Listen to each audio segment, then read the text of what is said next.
What's going on, everyone? Episode number 47, I'm a Complete Failure, starts right now.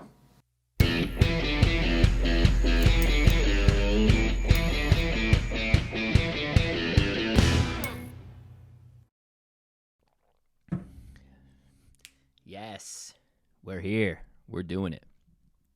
What is going on? How's everybody feeling? I know you guys can't answer that because I'm sitting in a room talking to myself. Man, this weekend was great. It was one of the most, not eye-opening, I don't want to say eye-opening, it was a extremely productive weekend. It was one of those weekends where you get every single thing done on your list, and I know how rare that is. I mean, it's like, it's really tough to get literally every single thing that you wanted to done, but I did it, and it felt so good. I mean, I did save a lot of it on Sunday, but we were working all day Friday, Saturday. I had a nice relaxing time Saturday night to kind of cool up because I knew that I was going to do so much on Sunday. And I know for some of you, you guys are thinking, Sunday, that's my day off. That's my day to rest. You guys can do that. I just treat every day like it's something that I can get done, whether it be something, it be personal, business, you name it. But that's not to say that I haven't failed so many times. I've failed so miserably. Other days, I failed so miserably in so many different ways. So this podcast, this episode, I want to talk a little bit about failure. Now, if you look at it, I am a complete and utter failure. Seriously. I guess we'll just get kind of right started into it. Got my liquid IV. I know, don't drink on mic, but that 12 calories, or not 12 calories, 12 carbs, I'll still take it. But I'm a complete and utter failure. Listen, I got to tell you. And talking about these things can sometimes really bother people, but it doesn't really bother me because I know that my failures don't define me. They've created the person who I am today. So if you can look at your failures like that, it's a more proactive way to look at it. But let's go through the list. Or let's go at least kind of some of the things that I've failed at and tell you a little bit about it. So first off, I failed in school. I'm a high school dropout. I dropped out right before No Child Left Behind, the year before they passed it. Something like, yeah, they passed it and I dropped out soon after, and they were pretty much saying they could just pass me through, which essentially, obviously wouldn't have helped me, but I dropped out. I was already working. I can make as many excuses as I want why I dropped out. I dropped out because I was already working. I was already kind of living on my own by then. I mean, I've told that story in a lot of other podcasts. I won't kind of get into it today, but I was already working 50 hours a week, and I was very young, and I dropped out, and it was it was the toughest thing that I've ever done. But I did later on put myself through night school, and I went to Branford Hall Career Institute for the PFT program, and I graduated, while working 55 hours. I went to night school. It was tough, but I failed. I dropped out. I couldn't take it. I was already kind of thinking as an adult by then, and kind of being in high school just didn't suit me. So those of you who know me know that I did drop out. It was tough, and I believe Torrington High School saw the largest amount of dropouts that year too. I want to say, I think it just could be coincidental, but something like that. And so I failed, and I essentially left because I just couldn't handle it, doing what I was doing or my type of life, what I was living. It wasn't exactly the best at that time, but I failed. And, it was much harder. It was much harder. If I would have stayed in high school, maybe I would have had a different outcome, but I failed, and that's just the truth. So, other areas where I failed, as a young kid, kind of having, getting forced through certain things, and I failed to be, in my opinion, a good son. When I was younger, I was just really hard to deal with. I was going through a lot of things. My parents were going through a lot of things. All those things. We all can make a good excuse, but all of us were little shits when we were kids. But I really, really was not good, at all. So I failed to be a good son. My parents, had their differences and had their problems, but I essentially emancipated myself, really just kind of moved away from that whole situation. I fist fought my father when I think it was like 15 or 16 or so. And then, we just took a long time for us to settle it. And I'll be honest, because I made amends with him. I have a great father. My dad was great. I just was a bad son. So now I look back at all that and I realize how shitty or how terrible that is to be that way. So for me personally, I'm able to take what I've learned and try to be better with my family and my friends and my mother, because my dad passed away, but to be better to them, because when you have been such a little shit in the past, you're just terrible. I failed at being good on all accounts. I feel like you can redeem yourself, you can reinvent yourself, you can help yourself, progress yourself to go forward. And that's way better than just staying there and just acting like a jerk for the rest of your life. So if you, are been a bad daughter, or been a bad son, and you know what I'm talking about. I mean, don't coddle these people. If you've been bad. If you've been fucking up. Sorry, dropped the big F-bomb, but it's true. You've been fucking up. But you got to know that you can always make things better just by stopping it that day and just trying to compare yourself to the day you were before and just kind of move forward. So it's a huge deal. You can stop it right now. And that when you've screwed up, that. So don't coddle yourself. Just know that you can change. Just know that. So if you're failing as being a good daughter or a good son and you feel that way, that's something you feel, because you feel it. Change it. You can change it. So it's huge to do. You need to do that.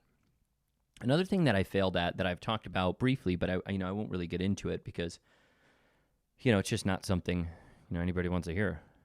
I've failed in so many relationships. I was engaged once. I failed, at that, but it was really something I shouldn't have been getting myself into.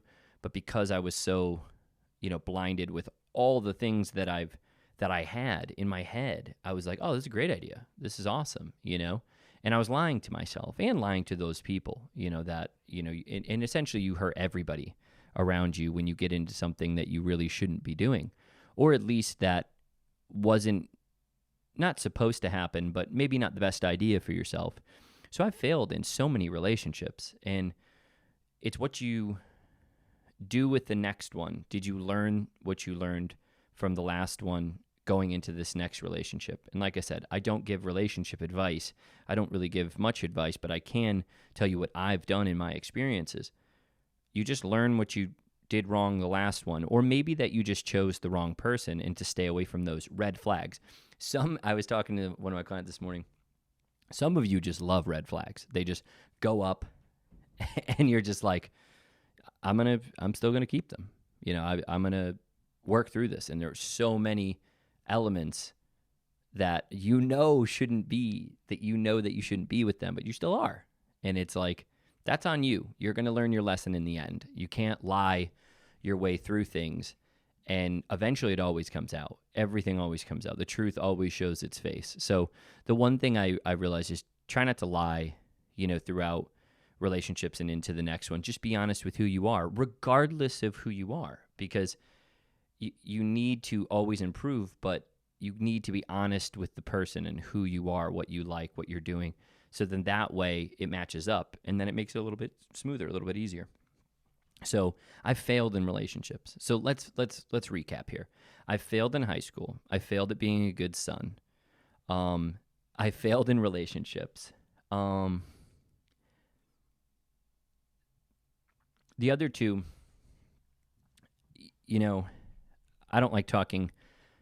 I don't mind talking about money, but as a kid, I used to just spend so much because I was just so impulsive. So you never save any money.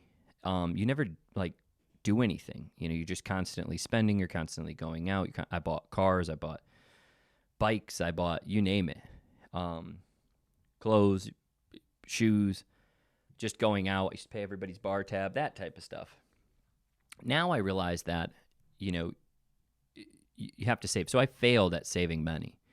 And what that screws you up is, even as a kid, if you would just take the time to listen, which is really hard to do right off the bat, and it seems to be the ongoing trend right now, is where we're taking advice from a lot of young people. And like I'm talking like in their 17 to 23 range, just straight out of college.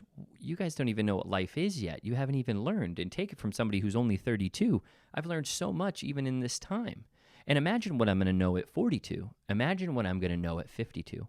So I started listening to older mentors about saving money.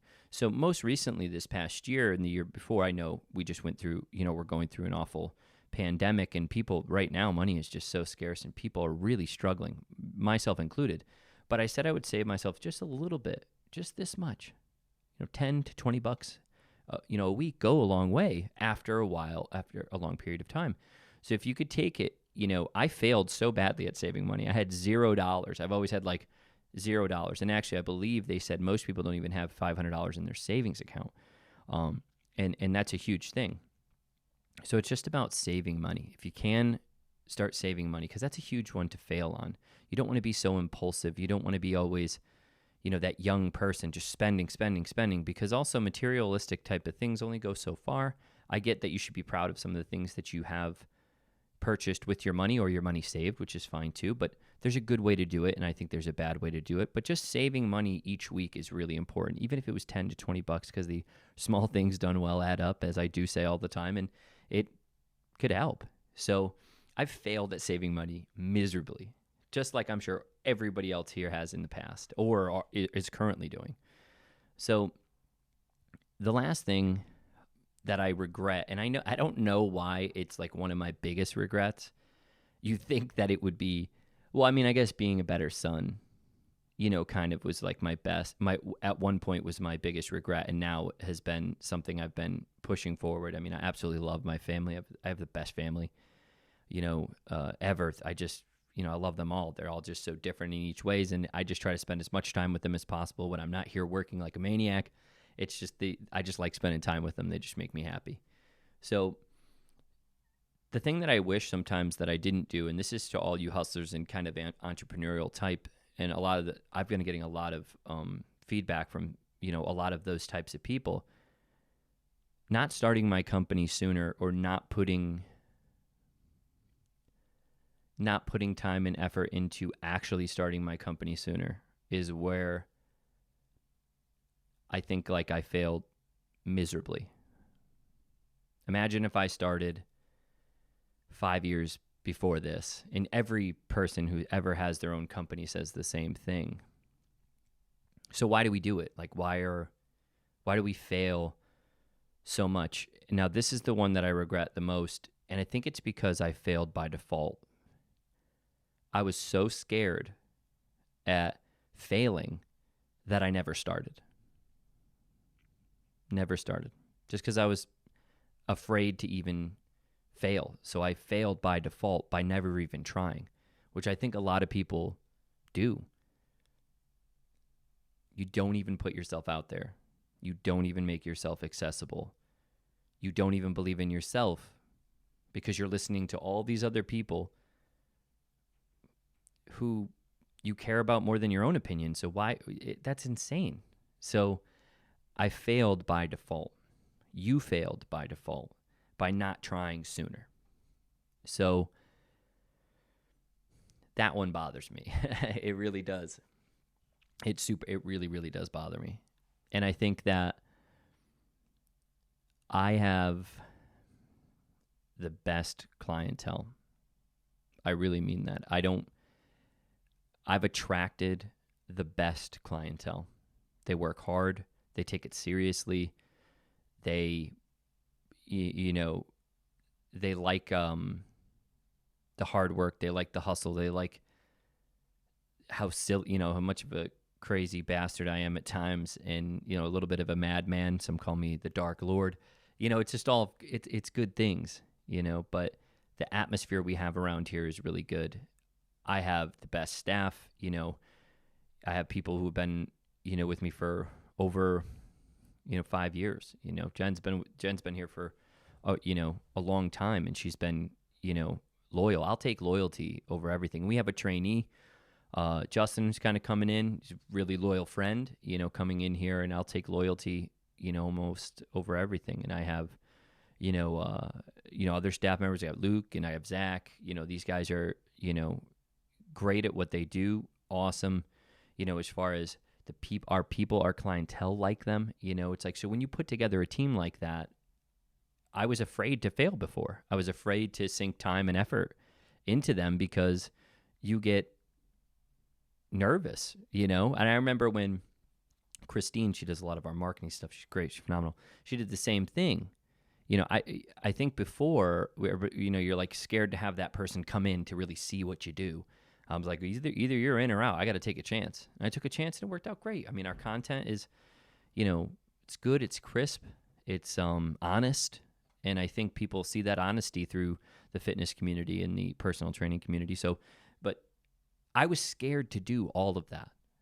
And when I just went with it and said, you're only going to find out if you try. And now here we are. It's been a hell of a 2020. Seriously, screw 2020, but we're making the best of it. We're trying to do the best we can with what we have. And I think that there's a lot of places that are suffering, and it's tough. And our clientele is what's gotten us through here. So thank you. There's nothing more you can really say other than thank you to all of our clientele, and thank you to all the people who've supported our team and me, and it's just great.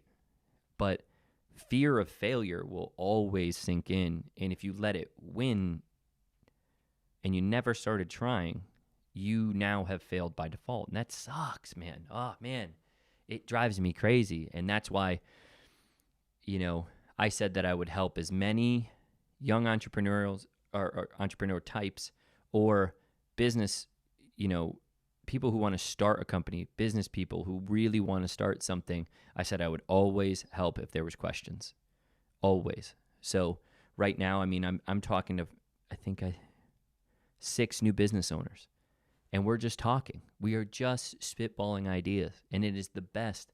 I had a call, yesterday, Batchy Brew in Torrington, Ryan Batchelder. I've known him since Ryan Batchelder. I've known since he was a kid, and I'm so excited for him. Him and his company. He runs a coffee truck, which is genius, out of his in Torrington. Him and his wife, and it's a great thing. It's a great idea. We talked a lot, and I loved it. I'm going to have him on the podcast. We're going to talk coffee, which, I love coffee. It's probably going to be a high energy podcast because you're going to get me all juiced up on caffeine. So look for that one. Look for that podcast, which we're going to talk, which is going to be awesome. And, through all of those failures, what did I learn? I learned that you have to get started first. You have to start somewhere. So enough with comparing yourself to all these other people. You only can compare yourself to who you were the day before. Enough about comparing yourself to all these people. No, you're not going to be as good as The Rock. I was talking to some kid about a t-shirt company, and he's like, well, The Rock does this. I'm like, why would you compare yourself to The Rock? He's been in Forbes magazine for 5 years. He's won, the highest paid actor for the past 3 years. You're going to compare your t-shirt company out of your garage to him. What are you doing, bro? Of course you're going to drive yourself crazy with that comparison. You need to compare yourself to yourself the day before. What did you do better? What did you improve on? What did you learn? It's like, it's such a big thing. So it's like with anything, you can learn from other people's mistakes, but you're not them. So you can only improve from yourself. So I learned that if you don't practice or you don't just start, you're going to fail by default. Here's another one, and I'm going to do a whole podcast and a whole episode on ego. I've done it in the past, but I need to constantly put an emphasis on it. I'm going to do one on ego in the fitness industry.